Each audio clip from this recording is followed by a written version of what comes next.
أعوذ بالله من الشيطان الرجيم.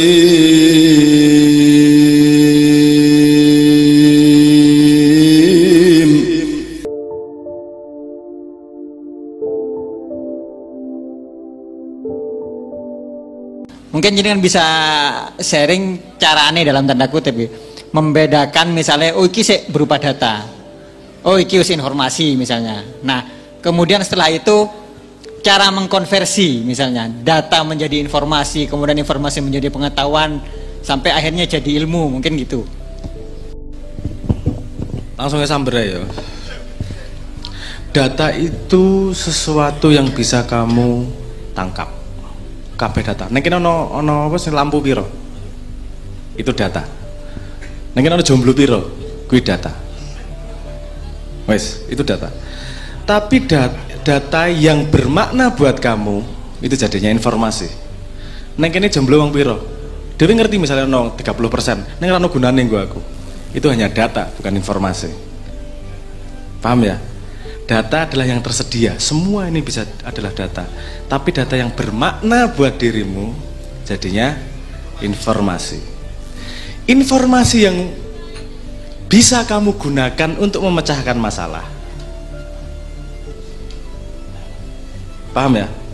Data itu yang tersedia, yang punya makna jadinya informasi, yang berguna untuk memecahkan masalah jadinya pengetahuan.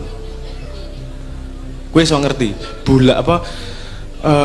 bulane Jupiter ki ono piro? Akeh, ono 16 apa ora salah. Akeh lah pokoknya ono 16. Itu informasi. Kowe paham toh? Ada bulan Jupiter gitu, ning pengetahuan gunane apa nggo kowe? Bukan berarti jangan tertawa dulu. Misalnya gini, kalau kamu bisa menemukan gunanya, itu akan jadi pengetahuan. Sebelum kamu bisa menemukan gunanya, gue hanya informasi. Kalau kamu belum bertemu gunanya, itu gunanya jagat di kepalamu untuk menemukan gunanya. Bayangin duwe anaknya takon, "Pa, papi, di bulannya Jupiter tuh ada berapa?" Iki anake rada gendeng kita kon ngono ki ngopo.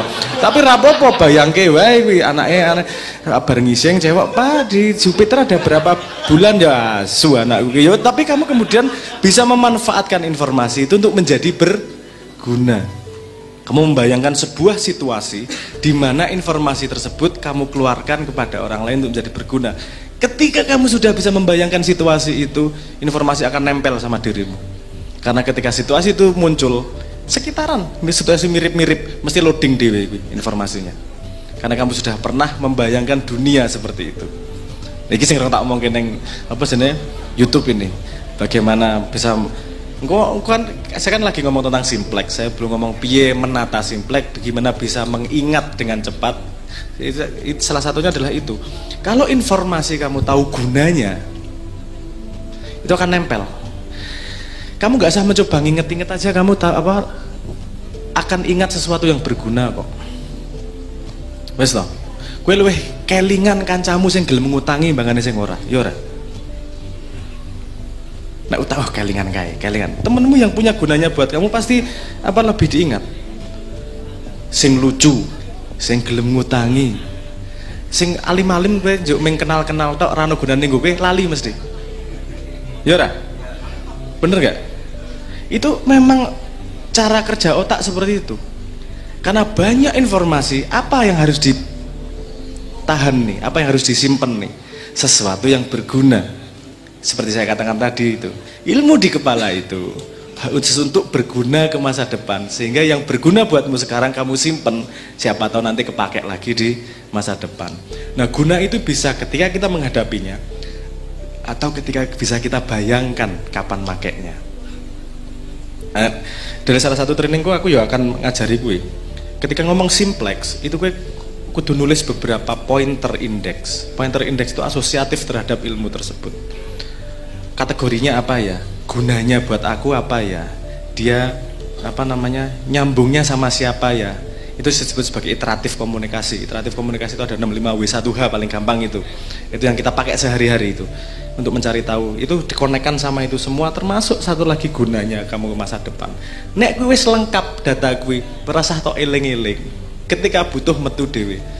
Aku ra penak ngomong jane aku kan ngajari laduni karo arek-arek iya jenenge. Ngaji ger ngeri ra. Ojo percaya suyo. Kuwi urung tekan utekmu tekan ngono kuwi. Dadi anggap ae cangkemku bosok. Itu kepengetahuan ya.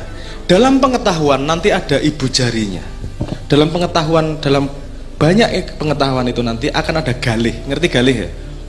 Intisari. Intisari yang penting. Itu yang kemudian disebut sebagai insight. Intisari, tonggak. Karena semua itu, ilmu itu pasti bertawaf pada sebuah tiang. Kalau kamu udah ketemu tiang-tiangnya ini, itu namanya insight. Kayak kalau tiang-tiang ini kamu tahu koneksinya, sambungannya, itu jadinya wisdom, kebijaksanaan. Kalau kamu sudah tahu peta wisdom yang bisa mengakses ke insight, kamu bisa rekonstruksi ilmu apapun dengan tidak ngoyo. Aku ora ngomong mudah ya, nek mudah kowe bayanganmu mudah ki tanpa kerja mendapatkan sesuatu soalnya itu.